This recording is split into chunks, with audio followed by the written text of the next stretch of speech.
नहीं सकता। इंसान का कभी किसी से पेट नहीं भरा। कुछ निपट गया, घर बनवा लिया, शादी हो गई, गाड़ी ले ली, बुलेट ले ली, 2 गाड़ी थी घर में, 3 गाड़ी आ गई थी। रिंगस से बाबा के दर्शन करने में 6 घंटे लगे थे ना। मैंने तब तक पानी पिया।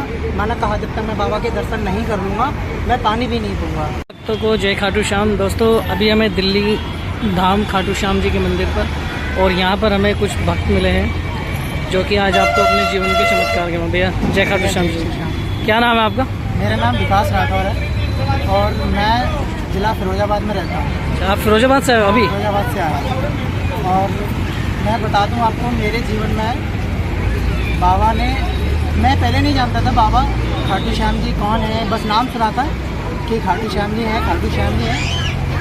लेकिन जब मैंने लोगों के मुंह से सुना कि वहाँ जाओ तो ऐसा होता है, वहाँ जाओ वैसा होता है, तो 2019 में मेरी नौकरी लगी जिला अस्पताल में। बाबा की ही मैंने बोला था, मैं जानता नहीं था। मैंने बाबा खाटू श्याम जी जो भी है, मेरी नौकरी लग जाए तो मैं बाबा के दर पे आऊँगा। अच्छा, आप पहले कभी गए नहीं मंदिर में? मैंने कभी नहीं, ना कभी फोटो वगैरह मूर्ति नहीं देखी? तो जब पहली बार मेरी नौकरी लगी तो बाबा के यहाँ गया। पहले इकोनॉमी प्रॉब्लम बहुत ज़्यादा ख़राब थी मेरी। जैसे ही बाबा से मिला, पता नहीं कैसे क्या हुआ, 2 सालों में यहाँ से यहाँ कर दिया। मतलब पहले आप कहाँ गए थे? पहले मैं सबसे पहले खाटू श्याम जी जयपुर गया, जो कि जयपुर वाले सीकर वाला। वहाँ से मैंने रिंगस से बाबा का निशान उठाया। 18 किलोमीटर की पैदल यात्रा की। पहली बार रिंगस से आप पैदल गए खाटू श्याम जी? मैंने ये कहा कि जब तक मैं निशान चढ़ा नहीं दूंगा बाबा का, तब तक मैं पानी भी नहीं पीऊँगा। मैंने बाबा का निशान चढ़ाया। ये लंबी लाइन थी उसकी, और 6 घंटे लगे थे मुझे रिंगस से बाबा के दर्शन करने में। 6 घंटे लगे थे ना। मैंने तब तक पानी पिया।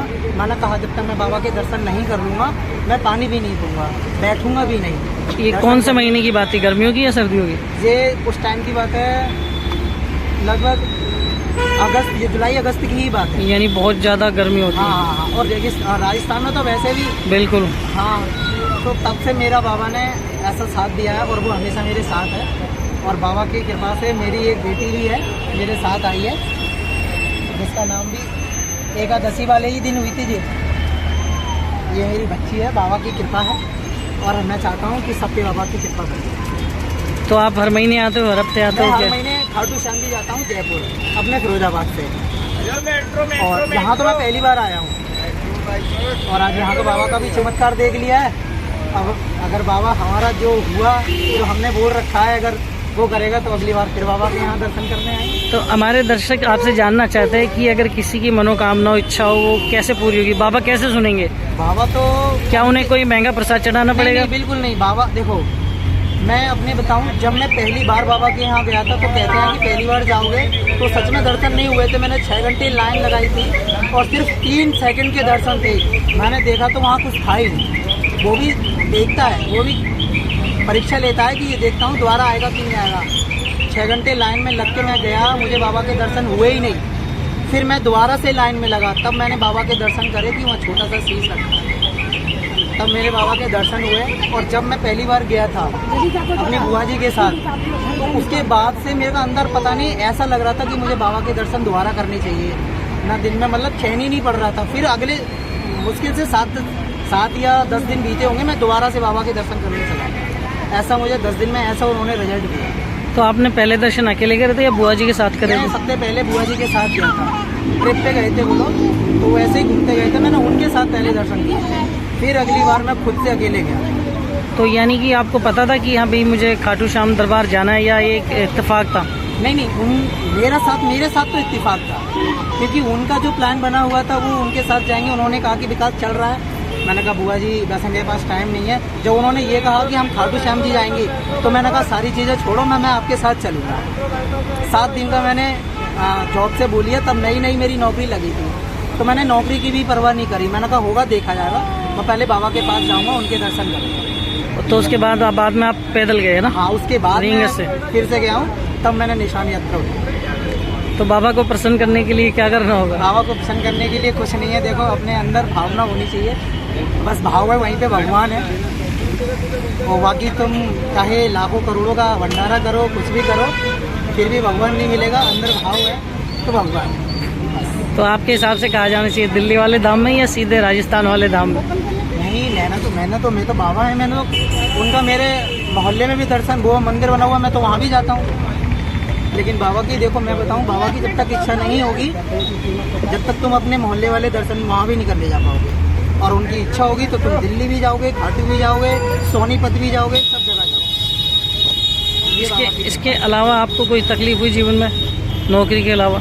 नौकरी के अलावा देखो, मैंने बोला कि मेरी इकोनॉमिक फाइनेंशियल कंडीशन, आर्थिक स्थिति थी, जो बहुत सारा कर्जा था। 2 साल में पता नहीं कहाँ चला गया। मैंने गाड़ी ले ली, अभी मैंने नई बुलेट निकाली है। बाबा से बोला है कि कुछ और भी बड़ा करेगा। मैंने घर बनवा लिया खुद अकेले, और अच्छा घर बनवाया।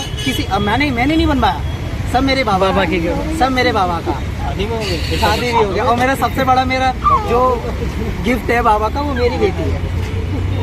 यानी आपके ऊपर कर्जा था? जी बिल्कुल।